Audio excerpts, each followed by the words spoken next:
하이, 반갑습니다 여러분. 권영호TV 오신 여러분을 환영합니다. 이 자동차는 K7입니다. 현재 공회전 상태로 시동이 걸려있는 상태입니다. 여기 RPM 보이죠? 주행거리가 18만 7,874km가 보이네요. 이 자동차가 떨림이 있다고 찾아오셨습니다. 운전석에 앉아있으면 진동이 옵니다. 여러분께 전할 수 없는 진동 현상이니까 그것만 말씀을 드리고 엔진룸으로 다시 가겠습니다. 2012년식입니다. 갑자기 영상을 찍으려고 했던 게 어떤 의도인가 먼저 보여드리겠습니다. 라디에이터 캡에 이 깔때기가 설치되어 있죠. 그리고 이게 호스입니다. 이렇게 해서 엔진으로 갑니다. 멀리서 보겠습니다. 이 호스를 만져봤어요. 나무토막 같아요. 아주 딱딱합니다. 호스가 경화돼서 그런 게 아니고 압력이 걸려서 그런 겁니다. 며칠 전에 올려드린 영상이 있죠. 그 영상 다음에 이 자동차가 또 나타났습니다. 아니기를 바라는 마음으로 일단은 깔때기는 설치해 놓은 상태입니다. 여기 수위가 어떻게 바뀌는지를 여러분께서 직접 보시겠습니다. 운전석에 들어가셔가지고 급가속을 2500 정도 왕 밟았다 놓으시면 됩니다. 자, 보이셨습니까? 다시 한번 다시요. 자, 어때요? 잠깐 밟아도 올라오죠? 오케이. 다시 한번 볼까요? 다시요. 오케이. 분수처럼 올라오는 모습을 보셨습니다. 급가속을 하라고 하니까 심하게는 안 하십니다. 조심스럽게 가속 페달을 밟아 주시는데 조금 더 세게 밟으면 여기까지도 넘칩니다. 즉 저 안쪽에 있죠. 그런데 여기까지 올라옵니다. 정도에 따라서. 그러면 이런 경우에 저는 어떻게 해야 됩니까? 여기서 나온 냉각수 비중을 체크해 봤어요. 마이너스 45도로 나옵니다. 인천에서 오셨는데 인천은 한겨울에 마이너스 40도까지는 오는 지역입니까? 아니지 않습니까? 지역이 서구 쪽으로 간다 해도 또는 미추홀구 그쪽으로 간다 해도 마이너스 30도 안 옵니다. 인천에서 자동차를 가지고 다니시는 분들 조심스럽게 말씀드리지만 필요 없는 냉각수는 엔진의 고장을 만들어낸다. 이렇게 아시면 됩니다. 필요 없는 냉각수라. 냉각수가 필요하니까 냉각수를 넣었을 거 아닙니까? 그렇게 따지지 마시고 필요 없는 옷, 즉 급이 압축 폭발 배기가 일어날 때 발생하는 열을 그 주변에서 냉각수가 흘러다니면서 열을 빼앗아 와야 되는데 그렇지 못하다는 겁니다. 그래서 아무리 좋은 오일을 넣어도 필요 없다. 왜? 엔진 냉각수가 열을 가해버리기 때문에. 즉 엔진에서 발생하는 열을 빼앗아 와야 되는데 빼앗아 오지 못한다. 그러니까 엔진 오일을 좋은 거 넣어도 물처럼 되는 거예요. 점도가 살아있지를 못해요. 유막이 파괴된 상태예요. 그런 자동차를 가지고 성능이 나오기를 바라고 여기다도 뭐 달고 이수에다도 뭐 넣고 머플러 속에도 넣고 또 흡입 매니홀드 속에다가도 뭘 넣고 또 엔진 오일 속에다가 첨가제도 넣고 그래도 안 되니까 고급 휘발유 써보고 또 안 되니까 다른 데 갔더니 흡기 청소도 해보고 또 트로틀 바디 청소도 하고 그리고 트로틀 바디도 바꿔보고 이번에는 또 뭘 해봐야 되나? 그러면 뭐가 달라질라나? 기대감을 만땅 가지고 계신데 가장 기초적인 것부터 먼저 하시라. 기초를 무시하고 위에다가 모래성을 쌓아봤자 의미 없다. 여러분들이 투자하는 돈의 값어치가 전혀 나오질 않는다. 그것을 왜 잊어버리시는가? 그걸 왜 망각하시는가? 그걸 왜 생각하지 못하는가? 저는 여러분께 이것을 지적하고 싶은 겁니다.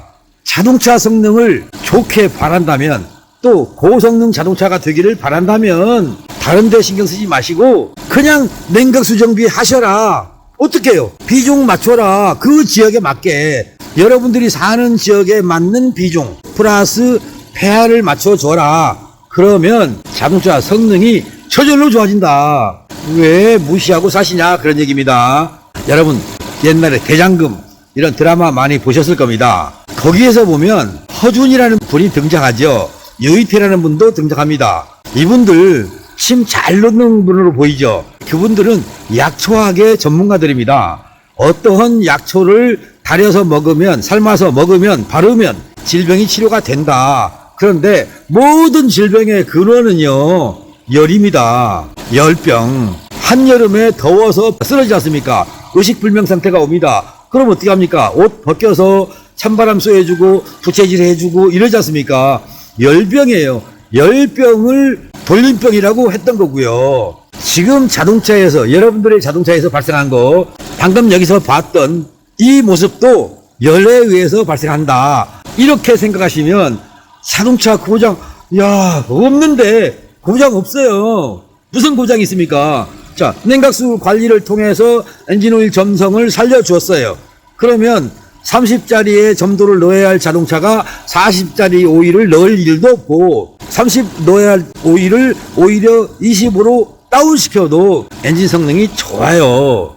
자, 흡입의 양에 따라서 압축의 정도가 바뀐다. 압축말 온도 T2라는 말씀을 여러 차례 해드렸어요. 압축말 온도가 낮아지면 연소불량이 생긴다. 점화코일을 제 아무리 좋은 신제품으로 갈아 써도 연소불량이 온다. 그 연소불량이 왔으니까 어떻게 돼요? 배출가스로 나갈 때 탄화수소하고 일산화탄소가 나가죠. 그게 촉매에 가서 또 탄다. 그리고 촉매 뒷단에 있는 센서 온도값이 올라간다. 그러면 P0420, P0430이 출력이 된다. 이거지 않습니까? 여러분들의 마음을 이해를 못해요, 지금도. 다행스럽게 돈 꽤나 쓰신 것 같아요. 이 자동차를 가져오신 분께서는. 아, 이리 와보세요. 영상이 안 나오니까. 얼마나 썼어요, 이거 전부. 솔직히 얘기해봐요. 한 250 썼어요. 250. 그 정도 됩니다. 하체도 하고 2012년식 자동차 18만 정도 탄 자동차가 하체까지 포함해서 250만 원 정도 들었다고 하는데 잘 쓰신 겁니다. 경제 활성화에 주역이 되신 겁니다. 축하드립니다. 그런 돈은 나 같은 사람한테 갖다 주는 거예요. 자동차는 기본이 안 된 상태에서 시작하니까 연비가 좋든 나쁘든 가속이 되든 안 되든 배출가스가 나가든 말든 엑셀만 밟으면 그런 대로 가주니까 그냥 타고 계시는 거예요. 그런 마음이면 자동차를 정비할 이유가 없죠. 안 그렇습니까? 이왕이면 1리터의 연료를 가지고 어떤 분은 8km, 10km밖에 못 간다. 근데 어떤 분은 15km도 간다. 여기 오시는 분 18km 가는 상태가 되면 잘 나가는 겁니다. 그전에는 얼마나 탔느냐.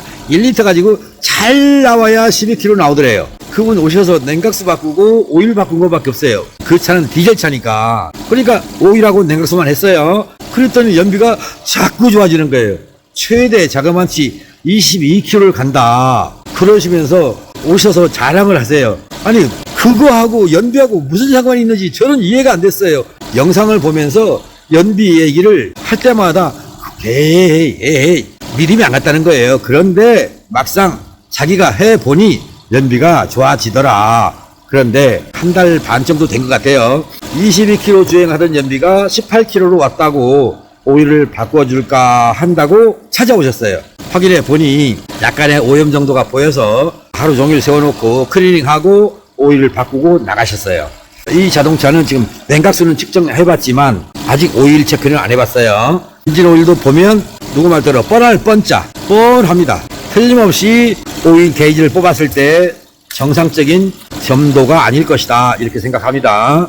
오일 게이지를 뽑아서 뭐야 이거 덩어리가 있어? 예. 3000 지금 현재 엔진이 열을 받고 있지 않습니까? 가열을 되고 있잖아요. 가열되고 있으면 오일은 묽어질 수밖에 없어요. 그죠? 그런데 오일 속에 뭔 덩어리가 있어요. 나 이해가, 이런 차도 있네. 이 자동차는 뻔합니다. 냉각수 교환합니다. 클리닝 합니다. 물론 장비를 이용해서 하는 겁니다. 오일 클리닝 살짝 해야 될 것 같습니다. 몇 시간짜리는 클리닝 해야 될 것 같아요. 만져보니까 그런 게 나옵니다.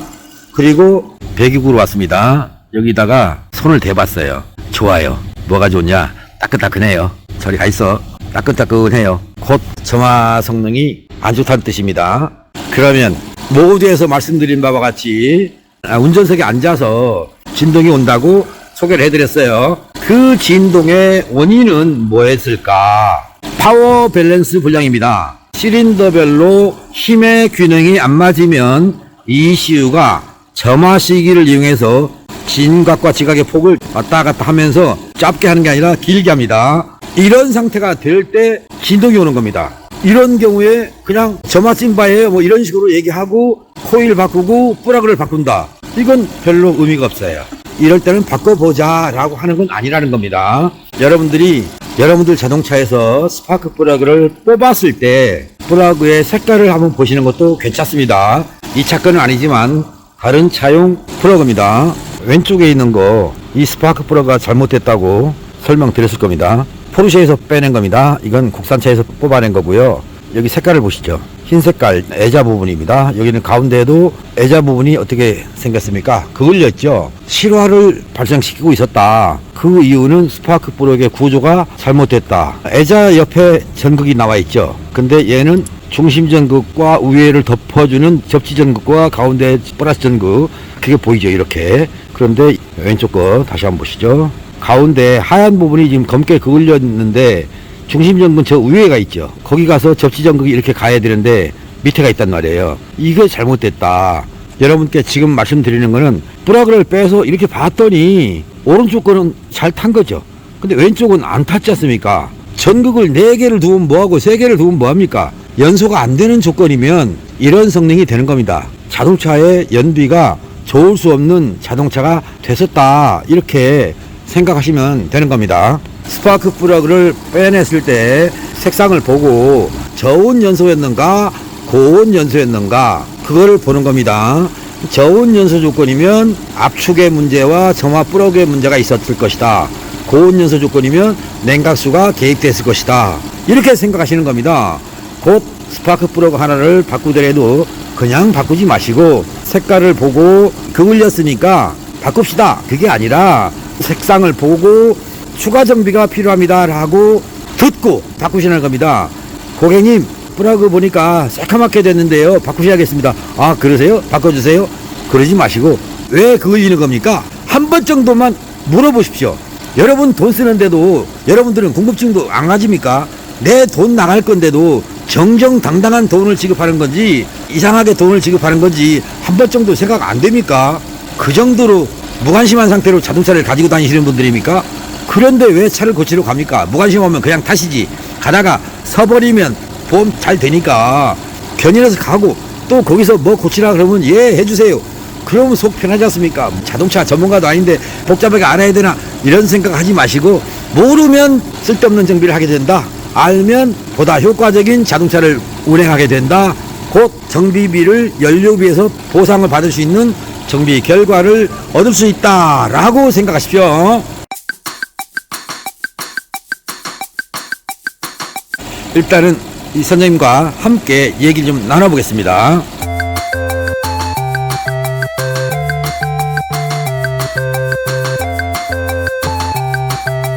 K7에서 뽑아낸 스파크 플러그입니다. 여기 3개는 뒤쪽 뱅크, 이거는 앞쪽에 있는 뱅크입니다. 잘 보십시오. 하얀 부분 있죠. 여기 3군데. 근데 앞쪽에 있는 뱅크를 보십시오. 여기 길이가 어때요? 짧죠? 여기도 짧습니다. 얘는 깁니다. 이렇게 끼울 일은 없는데 왜 이렇게 했을까? 열가가 같아야 되고 저항이 같은 것끼리는 아니어도 최소한 비슷한 거라도 맞춰줘야 됩니다.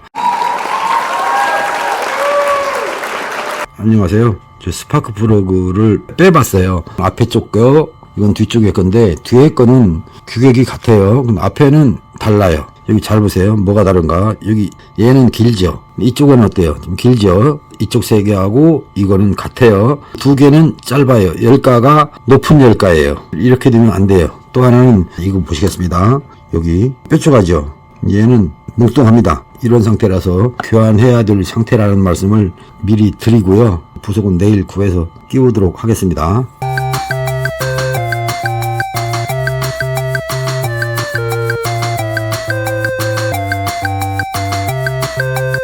스파크 플러그를 4개 포장된 거를 한 케이스, 별도로 2개. 그러니까 부속상에서 10개 박스로 포장된 걸 갖다 팔 경우도 있고 4개 포장되어 있고 그럼 4개 포장되어 있고 팔다 보니 2개가 낱개가 남았으니까 4개에 한 박스 하고 2개는 뭔지 모르고 그냥 2개를 여기다 끼워서 보내버렸다. 이랬을 경우에 정비하는 분이 뿌락을 뺐을 때 한 번쯤 살펴봤더라면 이거 잘못 왔네, 다시 반품시켜서 정상적인 부품을 끼울 수 있다. 요즘에는 6개짜리가 한 박스로 나온다는 얘기도 있는데 뭐 제가 시켜보면 4개 한 박스, 낱개로 2개 별도로 가져오는 그런 경우를 여러 번 봤기 때문에 아마 부속상에서 이렇게 잘못 배달을 해서 이런 결과가 나오지 않았을까, 여기까지는 좀 생각해 봅니다. 갭을 한번 측정해 봤어요. 0.885 이 정도 나오고요. 그 다음에 얘는 0.725 0.75 이렇게 2개가 나옵니다. 갭이 이쪽은 좁고 이쪽은 넓고, 갭이 다를 때 연소 상태를 한번 보십시오. 왼쪽 4개는 비교적 깨끗하게 연소가 됐죠. 그런데 오른쪽 2개, 여기는 검게 가운데 있는 하얀 애자 부분, 거기까지 그을렸습니다. 연소 분량이 현장에 차이 나죠. 이렇게 되면 ECU는 정화 시기를 가지고 진각과 지각을 통해서 파워 밸런스를 맞춰가는 겁니다. 부품을 사왔는데 보니까 이렇게 나옵니다. 4개. 그리고 낱개로 있던 걸 2개를 더 주는 거예요. 그러면 이거를 빼봐야 되죠. 이제 빼서 이쪽 거하고 이쪽 거하고 같은가 한번 빼보겠습니다. 어떻습니까? 같죠? 이제 갭 조정만 하면 되는 겁니다. 부품상에서 4개, 2개 이런 식으로 공급해 주니까 차이가 나는 것을 무심코 끼우게 됐을 것이다, 이렇게 판단합니다. 며칠 동안 정비했습니다. 냉각수 처리했고 캡도 바꾸고 엔진오일 상태가 너무나 더러워서 여러분한테 보여드릴 수가 없을 정도로, 엔진오일은 얼마나 안 갈았나 교환을 안 했나 뭐 이런 생각이 들 정도로. 그런데 사실은 오일 교환한 지가 2주 됐다고 했나? 그런데 오일이 이해가 안 가요. 너무나 폐유, 엔진 오일이 아니라 폐유가 들어있었다, 뭐 이렇게 생각해도 될 정도고요. 그래서 클리닝 하는데 좀 오래 걸렸습니다. 정비 완료된 후에 엔진 소리를 좀 들려드리려고 촬영 중에 있습니다. 차 상태 좋아졌는데 운전석에 앉아서 한번 지켜볼 예정입니다. 운전석에 앉아 있습니다. 이쪽에 RPM 상태 됐고요. 제가 지금 앉아 있는 엉덩이 쪽으로 오는 진동이 이제 없어졌습니다. 여러분, 원영호TV 구독자님, 시청자님, 제가 이 세상을 떠나기 전에 보다 많은 분들한테, 여러분들한테 정비의 방향이 이거다라는 말씀을 보다 더 많이 전해드리고 이 세상을 떠날까 합니다. 그런 생각에서 가능하면 구독자가 수십만 명이 돼야 되고 수천만 명이 돼야 됩니다. 우리나라에 등록된 자동차가 2,500만 대입니다. 전기 자동차 이제 20만 대 됐습니다. 전기 자동차가 폭발적으로 늘어날 것 같지만 죄송한 말씀이지만 불가능합니다.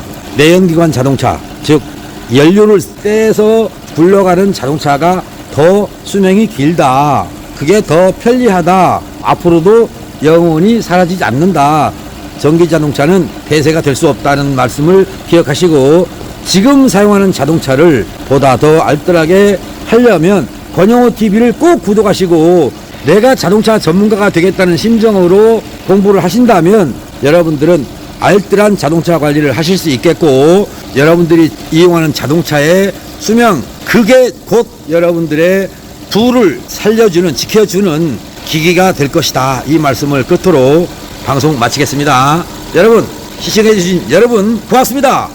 물러갑니다. 바이바이.